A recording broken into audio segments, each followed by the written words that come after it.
Hello नमस्कार दोस्तों, मैं जेएस सिंह। जेएस बायो गुरु चैनल में आपका हार्दिक स्वागत है। आज हम बात करेंगे फाइलम पोरीफेरा की, संघ पोरीफेरा की। और मेरी वीडियो ये उन लोगों के लिए समर्पित है जो कि कम समय में ज़्यादा से ज़्यादा तैयारी करना चाहते हैं, क्योंकि जीआईसी राजकीय इंटर कॉलेज में प्रवक्ता की परीक्षा की तिथि आ चुकी है, जो कि सितंबर में होनी सुनिश्चित हुई है। इसी प्रकार उत्तर प्रदेश टीजीटी और पीजीटी की परीक्षा भी अगस्त में प्रस्तावित हैं, तो समय कम है। इसे ध्यान में रखते हुए हम केवल उन्हीं पॉइंट्स की बात करेंगे जो कि परीक्षा के लिए आवश्यक हैं और जिससे कि हम कम समय में ज़्यादा से ज़्यादा तैयारी कर सकें। तो स्टार्ट करते हैं हम फाइलम पोरीफेरा।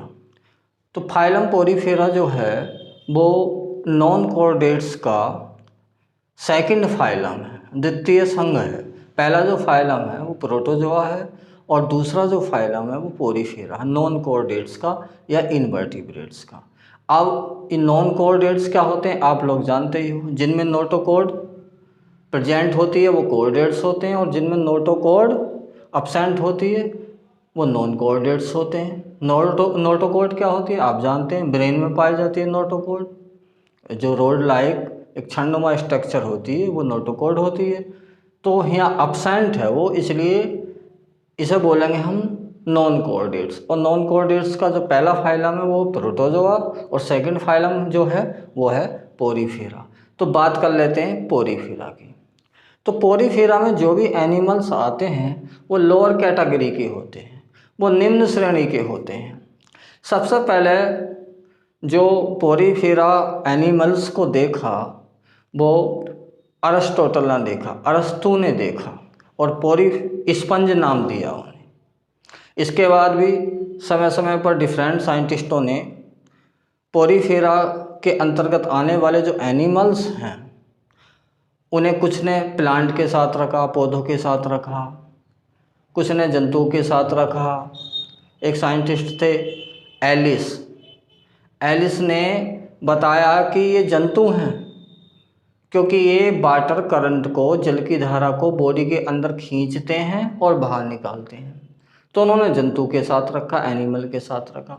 लेकिन 1825 में एक साइंटिस्ट थे रॉबर्ट ग्रांट, मेरे साथ बोलो पैटिल वालों, रॉबर्ट ग्रांट। रॉबर्ट ग्रांट ने इन्हें फाइलम पोरीफेरा के साथ रखा। तो पोरीफेरा का जो मतलब होता वो होता पोर बियर। क्या बोला मैं? पोर बियर मतलब छिद्रधारी प्राणी। ऐसे जंतु जिनकी बॉडी में बहुत सारे छिद्र पाए जाते हैं, बहुत सारे पोर पाए जाते हैं, उन्हें उसका क्या मतलब होगा? पोरीफेरा। तो पोरीफेरा के अंतर्गत ऐसे एनिमल्स को रखा गया है जिनकी बॉडी में असंख्य या बहुत सारे पोर या छिद्र पाए जाते हैं। तो देखते हैं फाइलम पोरीफेरा। पोरीफेरा का मतलब, पोरीफेरा मीन पोर बियरर मतलब छिद्रधारी जंतु। दूसरी बात, अरिस्टोटल यानी कि अरस्तु, इसने पोरीफेरा नाम दिया। पोरीफेरा नाम किसने दिया? अरस्तु ने दिया।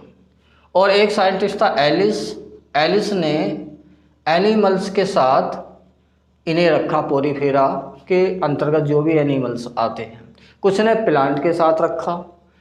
एक साइंटिस्ट थे रॉबर्ट ग्रांट, मेरे साथ बोलो ज़रा, रॉबर्ट ग्रांट। रॉबर्ट ग्रांट ने ये प्रूव कर दिया कि ये जंतु होते हैं, एनिमल्स होते हैं, और फाइलम पोरीफेरा में इन्हें रखा।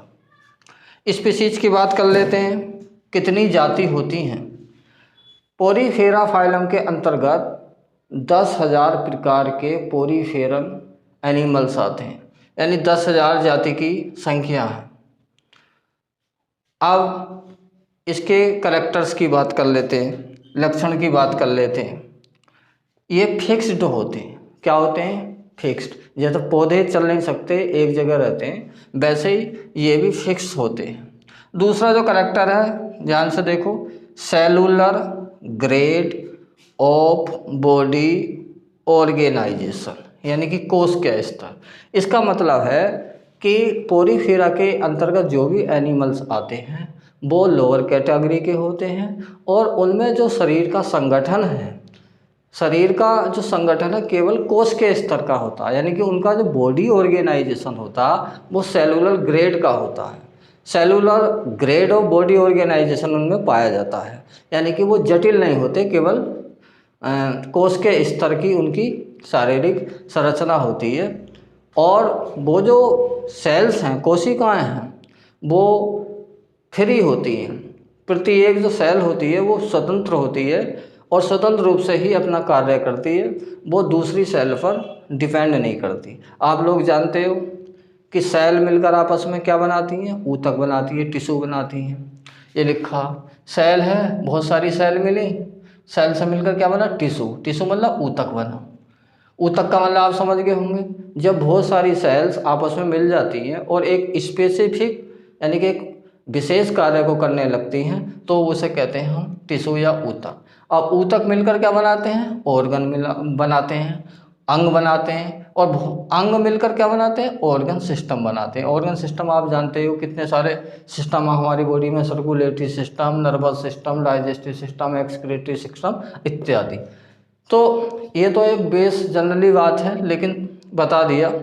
तो इनमें जो ऑर्गेनाइजेशन पाया जाता है, शरीर का संगठन पाया जाता है, वो कैसा होता है, सेलुलर ग्रेड का होता है, कोश के स्तर का होता है। इसे हम ध्यान रखेंगे, रटेंगे कि cellular grade of body organization पाया जाता है। नो टिश्यू यानी कि ऊतक नहीं पाया जाता, जैसे कि अभी बताया। नेक्स्ट बात आती है डिप्लोब्लास्टिक। डिप्लोब्लास्टिक का मतलब द्विस्तरीय। द्विस्तरीय का मतलब कि जो भ्रूण होता है, जब इनका निर्माण होता है तो उसके भ्रूण में दो जर्म लेयर पाई जाती है, दो जनन स्तर पाए जाते हैं। अब वो दो जनन स्तर या जर्मिनल लेयर कौन कौन सी होती है देख लेते हैं। एक बाहर वाली लेयर, आउटर लेयर, और दूसरी इनर लेयर। कौन सी है, इनर लेयर। तो ये डिप्लोब्लास्टिक है, यानी कि दो लेयर से इनकी बॉडी बनी होती है। आउटर लेयर को कहते हैं डर्मल एपिथेलियम। मेरे साथ बोलो जरा, क्या, डर्मल एपिथेलियम। अब ये जो डर्मल एपिथेलियम है, इसे हम पिनेकोडर्म भी बोलते हैं। ठीक से बोलो जरा, पिनेकोडर्म। पिनेकोडर्म हिंदी में भी लिखा, अंग्रेजी में भी ऐसे ही लिखेंगे। अब ये जो पिनेकोडर्म है, ये बनी होती है पिनेकोसाइट सेल से। कौन सी सेल से, कौन सी कोशिकाओं से मिलकर बनी होती है पिनेकोडर्म, पिनेकोसाइट से। आराम से याद कर सकते हैं। बाहर वाली जो लेयर है क्या है, वो पिनेकोडर्म है, या उसे डर्मल एपिथेलियम भी बोल सकते हैं। अब ये जो पिनेकोडर्म है कौन सी सेल से मिलकर बनी है, पिनेकोसाइट से, यानी बाहर वाली है, बाहर, आउटर वाली, आउटर लेयर। तो बाहर पी, शराब पीनी है भैया, बाहर पी, आउटर यानी बाहर वाली। और बाहर पी के ड्रामा कर, पिनेकोडर्म यानी कि पी के ड्रामा बाहर कर तू, यानी कि बाहर वाली क्या है, पिनेकोडर्म है। और ये पिनेकोडर्म पिनेकोसाइट से मिलकर बनी है। जो अंदर की लेयर आती है, इनर लेयर, उसे बोलते हैं हम गैस्ट्रल एपिथेलियम। क्या बोलते हैं, गैस्ट्रल एपिथेलियम। अब ये जो गैस्ट्रल एपिथेलियम है, ये इसका दूसरा नाम क्या है, कोएनोडर्म। मेरे साथ बोलो, कोएनोडर्म। ये लिखा कोएनोडर्म हिंदी में। तो कोएनोडर्म भी एक सेल से मिलकर बनी होती है, विशेष प्रकार की सेल से। इसे बोलते हैं कोएनोसाइट्स। क्या लिखा, कोएनोसाइट्स। तो दो लेयर आई इसमें, आउटर लेयर, इनर लेयर, इनकी बात हो गई। अब इन दोनों लेयर के बीच में, इन दोनों लेयर के बीच में, इन दोनों लेयर के बीच में, इन दोनों लेयर के बीच में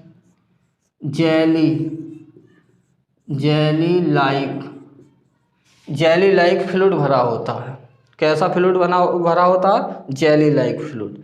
और इस फ्लूइड को, यानी कि इन दोनों लेयर के बीच में जो ये जेली लाइक फ्लूइड है, इसे कहते हैं हम मीजोगिलिया। क्या बोलते हैं, मेरे साथ बोलो जरा, मीजोगिलिया या मीजनकाइम। क्या लिखा मैंने, मीजोग्लिया या मीजनकाइम, दोनों लेयर के बीच में मीजोग्लिया या मीजनकाइम पाया जाता है, जो कि जेली लाइक एक फ्लूइड होता है। अब इस फ्लूइड में ही, इस बीच वाली लेयर में ही या मिडिल लेयर में ही बहुत सारी सेल्स पाई जाती हैं, अमीबोसाइट्स, कोएनोसाइट्स, थीसोसाइट्स, ट्रोफोसाइट्स, बहुत सारी हैं, वो बाद में पता चलेगी। तो ये मानो इन दोनों लेयर के बीच में जो जेली लाइक पदार्थ भरा है उसे मीजोग्लिया हमने बोला, और उसी के अंदर बहुत सारी स्पंज की सेल्स या कोशिकाएं प्रेजेंट होती हैं। तो ये बात हो गई, ये पॉइंट भी हो गया। अब बात कर लेते हैं नेक्स्ट पॉइंट की। तो स्पंज या फाइलम पोरीफेरा की एक यूनिक आइडेंटिफिकेशन है, एक अद्वितीय पहचान है। वो अद्वितीय पहचान है कोएनोसाइट्स सेल्स की प्रेजेंस। यानी कि ये जो कोएनोसाइट्स हैं, कोएनोसाइट्स ये किस में बताई थी मैंने, ये बताई थी कोएनोसाइट्स जो इंटरनल लेयर थी वो कोनोडर्म थी, और कोएनोडर्म किससे बनी थी, कोएनोसाइट से मिलकर बनी थी। तो ये यूनिक करैक्टर्स हैं, यानी कि ये वाली जो सेल्स हैं कोएनोसाइट्स, ये किसी भी एनिमल ग्रुप या किसी भी फाइलम या संघ में नहीं पाई जाती। केवल पोरीफेरा फाइलम में ही कोएनोसाइट सेल्स की उपस्थिति देखने को मिलती है, इसलिए ये अद्वितीय करैक्टर है, यूनिक करैक्टर्स है। ये क्वेश्चन भी बहुत पूछा जाता है कि यूनिक करैक्टर्स कोएनोसाइट्स। नेक्स्ट बात कर लेते हैं many pore on body surface. यानी कि जो बॉडी है स्पंज की, उसकी बॉडी पर बहुत सारे पोर या छिद्र पाए जाते हैं, और उन पोर या छिद्रों को कहते हैं हम ओस्टिया। जैसे कि ये दिखाया है, ये साइकन की जनरल स्ट्रक्चर दिखाई है, ये इसका बेस है, ये इसकी पूरी बॉडी है, और ये जो रेड पेन से दिखाए गए हैं बहुत सारे ये छिद्र हैं, ये पोर हैं। इन पोर को या छिद्रों को क्या बोला हमने, ओस्टिया बोला। और इन ओस्टिया के अंदर, इन ओस्टियों के जरिए ये बाहर सब पानी है, क्या है, बाहर पानी भरा है। इन ओस्टिया के जरिए ही अंदर पानी आता है, अंदर वाटर आता है, और स्पंज की बॉडी में प्रवेश कर जाता है। स्पंज की बॉडी में यहाँ बीच में स्पंजोसील होती है, एक गुहा होती है, कैविटी होती है, जिसे क्या कहते हैं हम, स्पंजोसील। तो ओस्टिया के थ्रू पानी कहाँ आया, बॉडी में आया, बॉडी में स्पंजोसील में आया, और स्पंजोसील से यह वाटर करंट या जलधारा ओस्कुलम के द्वारा, ये ओस्कुलम है रेड पेन से जो, इससे बाहर निकल जाती है। तो बहुत सारे पोर पाए जाते हैं जिन्हें हमने क्या बोला, ओस्टिया बोला। नेक्स्ट कैनाल सिस्टम पाया जाता है। कैनाल सिस्टम मतलब कैनाल तंत्र, यानी कि वाटर करंट या जलधारा स्पंज की बॉडी के छिद्रों द्वारा, जिन्हें हमने ओस्टिया बोला है, उनके थ्रू बॉडी के अंदर एंटर करती है, प्रवेश करती है, और स्पंज की बॉडी के अंदर जो एक कैविटी या गुहा होती है जिसे हम बोलते हैं स्पंजोसील। ये भी याद रखना हमें, स्पंज की गुहा को या कैविटी को क्या बोलते हैं, स्पंजोसील्स। बहुत पूछा जाता है स्पंजोसील। तो ओस्टिया के द्वारा पानी अंदर आया, वाटर करंट अंदर आई, और स्पंजोसील से होता हुआ ओस्कुलम के थ्रू बाहर निकल जाता है, इसे कहते हैं canal system. Next no nerves. हाँ, ये वाटर करंट, वाटर करंट यानी जलधारा।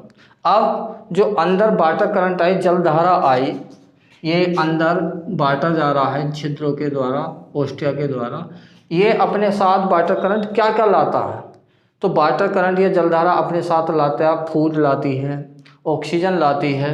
तो क्या लाती है, फूड और ऑक्सीजन को वाटर करंट अंदर लाती है बॉडी के अंदर ऑक्सीजन फूड आया, और बाहर क्या ले जाती है जलधारा, एक्सक्रीटिव प्रोडक्ट और कार्बन डाइऑक्साइड, यानी कि लाभदायक पदार्थों को वाटर करंट अंदर लाती है बॉडी के, और हानिकारक पदार्थों को बॉडी से ओस्कुलम के जरिए बाहर निकाल देती है। नेक्स्ट नो नर्व्स, कोई तंत्रिका नहीं होती। क्या नहीं होती, तंत्रिका नहीं होती। और एवरी सेल, प्रति एक सेल फ्री रूप से काम करती है। स्वतंत्र रूप से करती है काम, अदर पर या दूसरी सेल पर डिपेंड नहीं होती।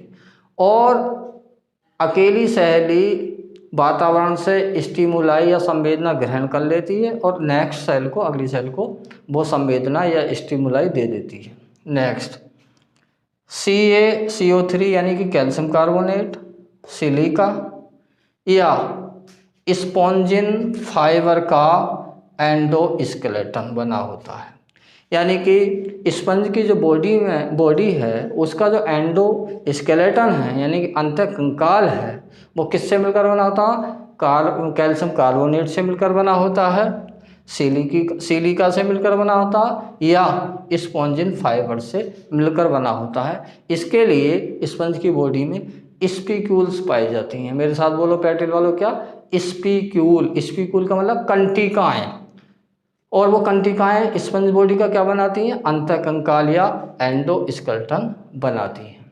तो अलग अलग ग्रुप में अलग अलग प्रकार की स्पीक्यूल्स पाई जाती हैं जिनकी बाद में हम चर्चा करेंगे। दूसरी बात, जो स्पंज होते हैं वो कैसे होते हैं? यूनिसेक्सुअल होते हैं, बाइसेक्सुअल होते हैं। यूनिसेक्सुअल का मतलब जानते हो? यूनि का मतलब एक, यानी कि जब मेल और फीमेल एनिमल अलग अलग होते हैं, उनका सेक्स अलग अलग होता तो उसे बोलते हैं यूनिसेक्सुअल। और बाइसेक्सुअल का मतलब, बाई का मतलब दो, यानी कि जब नर और मादा, मेल और फीमेल एक ही एनिमल्स में पाए जाते हैं तब उसे बोलते हैं बाइसेक्सुअल। बाई का मतलब दो, यानी दोनों एक ही बॉडी में हैं, नर भी और मादा भी।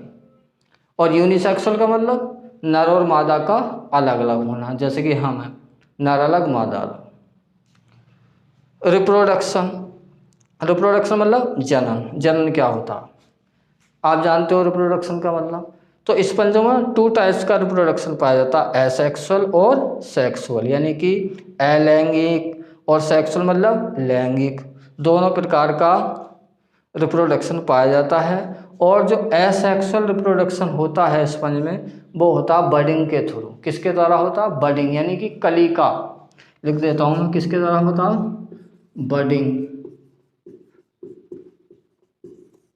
बडिंग मतलब कलिका बनती है। और सेक्सुअल रिप्रोडक्शन में आप लोग जानते ही हो, मेल और फीमेल गैमेट बनते हैं, नर और मादा युग्मक बनते हैं और दोनों गैमेट मिलते हैं, मिलने को कहते हैं फर्टिलाइजेशन। नेक्स्ट है फर्टिलाइजेशन। फर्टिलाइजेशन को हिंदी में क्या कहते हैं? निषेचन। फर्टिलाइजेशन का मतलब है निषेचन। निषेचन का मतलब आप जानते हो, मेल और फीमेल गैमेट का फ्यूजन, नर और मादा युग्मक का मिलना ही क्या कहलाता? फर्टिलाइजेशन कहलाता। यहाँ से ही डेवलपमेंट शुरू होता है। तो स्पंजों में जो फर्टिलाइजेशन पाया जाता है वो कैसा पाया जाता है? इंटरनल पाया जाता है। ध्यान रखना, क्या पाया जाता है? इंटरनल मतलब आंतरिक निषेचन पाया जाता है। कहने का मतलब ये है कि एक स्पंज है, उसके अंदर दोनों प्रकार के ऑर्गन हैं, मेल भी और फीमेल भी। तो यहाँ ऑर्गन तो पाए जाते नहीं, यहाँ गोनेट्स भी नहीं पाए जाते, जनन भी नहीं पाए जाते, लेकिन मेल और फीमेल गैमेट तो पाए जाते हैं। तो स्पंज की बॉडी के अंदर मेल गैमेट और फीमेल गैमेट दोनों हैं। तो यहाँ स्पंज की बॉडी में क्या पाया जाता है? एक विशेष प्रकार की अवस्था पाई जाती है जिसे हम बोलते हैं प्रोटोगायनी। मेरे साथ बोलो जरा, प्रोटोगायनी। प्रोटो का मतलब पहले और गायनी का मतलब फीमेल पार्ट, यानी कि स्पंज की बॉडी में जो फीमेल पार्ट है वो पहले मैच्योर हो जाता है। तो क्या करता है स्पंज के अंदर जो भी स्पर्म हैं, जो भी शुक्राणु हैं, वो वाटर करंट के जरिए बॉडी से बाहर निकल जाते हैं और जल में तैरने लगते हैं, पानी में। और वो तैरते हुए स्पर्म या शुक्राणु दूसरे किसी स्पंज की बॉडी में ओस्टिया के जरिए एंटर कर जाते हैं, प्रवेश कर जाते हैं, और उस दूसरे स्पंज की बॉडी में उपस्थित फीमेल गैमेट यानी कि ओवम उससे फ्यूज हो जाते हैं, उससे जुड़ जाते हैं, उससे मिल जाते हैं। इसे कहते हैं हम फर्टिलाइजेशन या निषेचन। तो निषेचन क्या कहाँ हुआ? बॉडी से बाहर हुआ है, बॉडी के अंदर हुआ? बॉडी के अंदर हुआ ना। तो बॉडी के अंदर जब फर्टिलाइजेशन होता है तो उस कंडीशन को बोलते हैं हम इंटरनल फर्टिलाइजेशन, आंतरिक निषेचन। तो स्पंज में इंटरनल फर्टिलाइजेशन पाया जाता है, ध्यान रखेंगे। ये हो गया। अब नेक्स्ट बात चलती है क्लीवेज। क्या लिखा मैंने? क्लीवेज। क्लीवेज को हिंदी में कहते हैं विदलन। विदलन का मतलब समझ लो, नर और मादा गैमेट मिले, दोनों को मिलने को क्या बोल रहे हमने? निषेचन या फर्टिलाइजेशन। अब उसमें डेवलपमेंट होगा। डेवलपमेंट मतलब उसमें डिवीजन होगा, यानी विभाजन होगा। नर और मादा सेल मिले, दोनों ने मिलकर क्या बना दिया? जाइगोट बना दिया। क्या बनाया? जाइगोट। अब उस जाइगोट में बंटवारा होगा, विभाजन होगा, यानी कि 2 से 4 सेल बनेंगी, 4 से 8, 8 से 16, 32, 64, 128, ऐसे ही सेल्स बार बार डिवाइड होती रहेंगी और बहुत सारी सेल डिवाइड होकर नई नई स्ट्रक्चर बना लेंगी। तो सेल्स का डिवाइड होना क्या कहलाता? एम्ब्रियोनिक सेल्स का डिवाइड होना क्लीवेज या विदलन। तो स्पंज में जो विदलन होता है या क्लीवेज होता है स्पंजों में, पोरीफेरा के एनिमल्स में होता है होलोब्लास्टिक। मेरे साथ बोलो पैटेल वालों, होलोब्लास्टिक। अब होलोब्लास्टिक को क्या कहते हैं? पूर्णभंजी। क्या बोलते हैं? पूर्णभंजी। अब ये होलोब्लास्टिक क्लीवेज क्या है, ये नेक्स्ट टॉपिक की बात है। आपको केवल इतना रट लेना है कि स्पंजों में होलोब्लास्टिक विदलन पाया जाता है। नेक्स्ट कैरेक्टर आता है डेवलपमेंट, यानी कि उनका जो लाइफ साइकिल है उसका विकास कैसा होता। तो ये होता है इनडायरेक्ट। इनडायरेक्ट मतलब अप्रत्यक्ष, यानी कि अप्रत्यक्ष डेवलपमेंट का मतलब ये है कि जैसे हमारी बॉडी है मनुष्य की, तो मनुष्य का बच्चा देखने में कैसा लगता है? शेर जैसा लगता है, आदमी जैसा ही लगता है, मनुष्य के जैसे लगता है ना।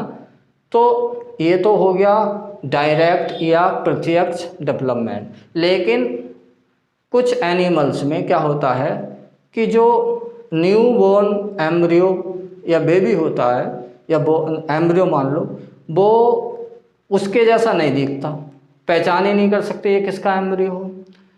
कई लार्वा अवस्थाएं, कई लार्वल स्टेज उसमें पाई जाती हैं। एक लार्वा पाया जाता, फिर दूसरे लार्वा में वो बदल जाता, फिर अगले लार्वा में बदल जाता, फिर वो एडल्ट फॉर्म में आता, तब पहचान पड़ती है कि ये हाँ ये एनिमल है। तो इसका जो डेवलपमेंट है वो कैसा है? इनडायरेक्ट है, अप्रत्यक्ष है, अर्थात जीवन चक्र में लार्वल अवस्था या लार्वल स्टेज पाई जाती हैं। और ये लिखा है यहाँ कौन कौन से लार्वा पाए जाते हैं? एम्फीब्लास्टुला, नाम रट लेना, एम्फीब्लास्टुला। और दूसरा लार्वा का नाम लिखा मैंने पैरेन्काइमूला। मेरे साथ बोलो जरा, पैरेन्काइमूला। ये दोनों लार्वा बहुत इंपॉर्टेंट है, परीक्षा में इन लार्वा से संबंधित क्वेश्चन अवश्य पूछा जाता है। और इसमें क्या अंतर है वो मैं बाद में बताऊंगा, लेकिन आप फिलहाल ये नाम याद कर लो, एम्फीब्लास्टुला और पैरेन्काइमूला, ये लार्वा के नाम हैं स्पंज के। तो इस प्रकार ये स्पंज के जनरल कैरेक्टर्स हुए। और इन जनरल कैरेक्टर्स में 2-3 पॉइंट्स बहुत इंपॉर्टेंट हैं, जैसे कि फर्टिलाइजेशन कौन सा है? इंटरनल है। क्लीवेज कौन सा है? होलोब्लास्टिक है। डेवलपमेंट कैसा? इनडायरेक्टमेंट है। और जैसे देख लेते हैं रिप्रोडक्शन है, एसेक्सुअल रिप्रोडक्शन किसके द्वारा होता है? बडिंग के द्वारा। ऐसे ही हम ये जनरल कैरेक्टर आसानी से पढ़ सकते हैं, याद कर सकते हैं। तो ये स्पंज के जनरल कैरेक्टर हुए। आशा करता हूँ आपको मेरा टीचिंग मेथड पसंद आया होगा, इसलिए वीडियो को लाइक और सब्सक्राइब कर लें। मिलते हैं नेक्स्ट वीडियो के साथ। ओके, धन्यवाद।